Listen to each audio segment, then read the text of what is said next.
Good afternoon, class. I'm Aya, I'm Lindsay. I'm Eunice.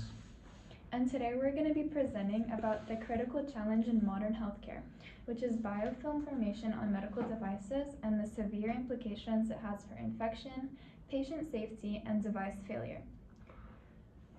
So, when you're in the hospital, medical devices like catheters, pacemakers, and IVs can be life-saving because these devices help monitor, treat, and support patients during their recovery.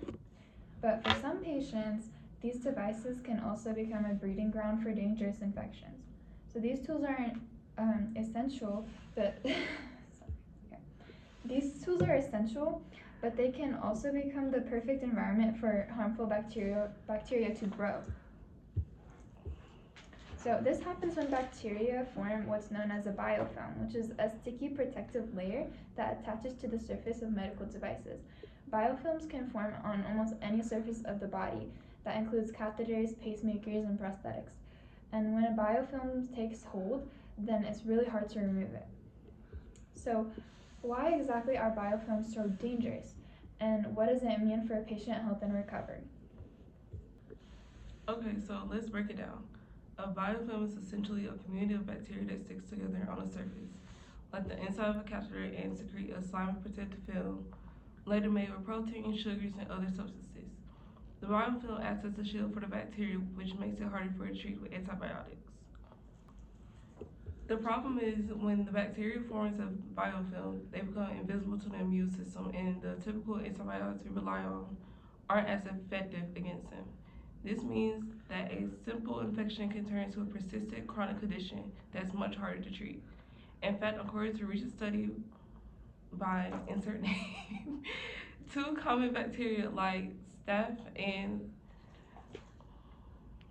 pseudoaeryngus are particularly notorious for forming biofilms on medical devices.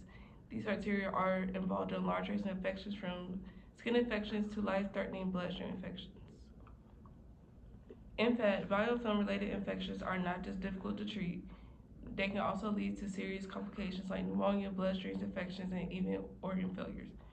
For example, staph can cause endocarditis, an infection of the heart valves, and pseudomonas, that's wrong, is often responsible for pneumonia, particularly in patients with weakened immune systems or those who have been hospitalized for long periods of time. These infections can also significantly extend hospital stays and lead to more surgeries.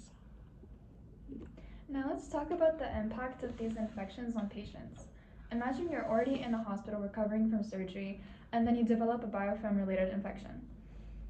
The consequences are devastating. So for patients, the impact can be life-altering, and biofilm infections can complicate recovery, and in some cases, it requires removal or replacement of the medical device. And the costs associated with these infections are really high, and patients often need extended treatments and additional hospital care. And it's just a mess that nobody would want to deal with.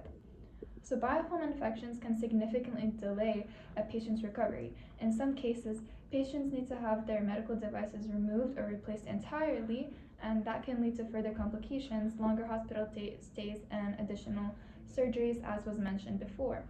And it's not just a physical impact, it's emotional too. Patients may face prolonged periods of illness, more pain, and sometimes the fear that their recovery isn't going to go as planned. And the financial burden is also a major concern. So, according to Amity, biofilm infections contribute to prolonged hospital stays, which in turn increases the cost of care.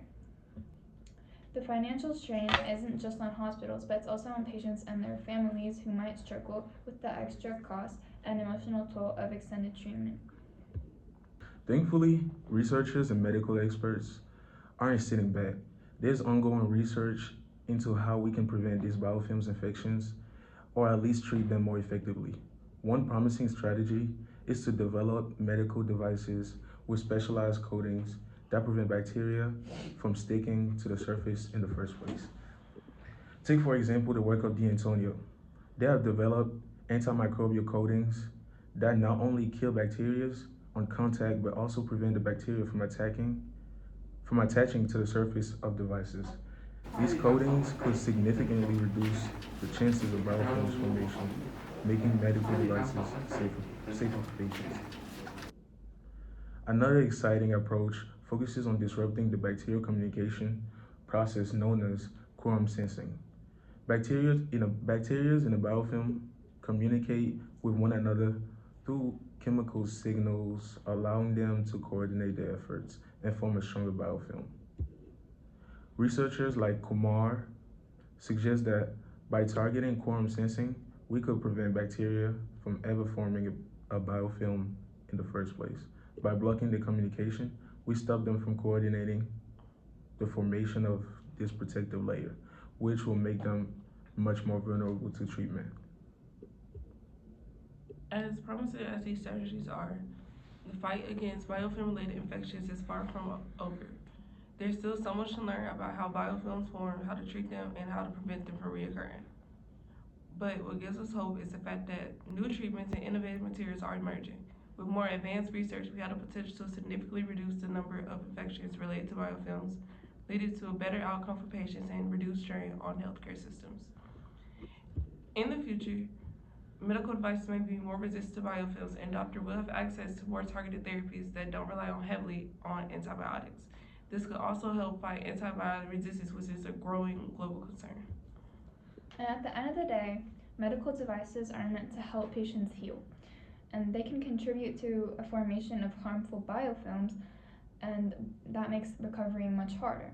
So you want to avoid that. Fortunately, thanks to ongoing research, we are making great strides in improving the safety of these devices. Yeah, we are not just talking about treating infections. We are focusing on prevention. With new materials and innovative techniques, we can help reduce the risk of biofilm formation and improve patients' outcomes. So thank you for joining us to learn more about the challenges and advancements in biofilm related infections. The future of medical device safety is looking brighter every day.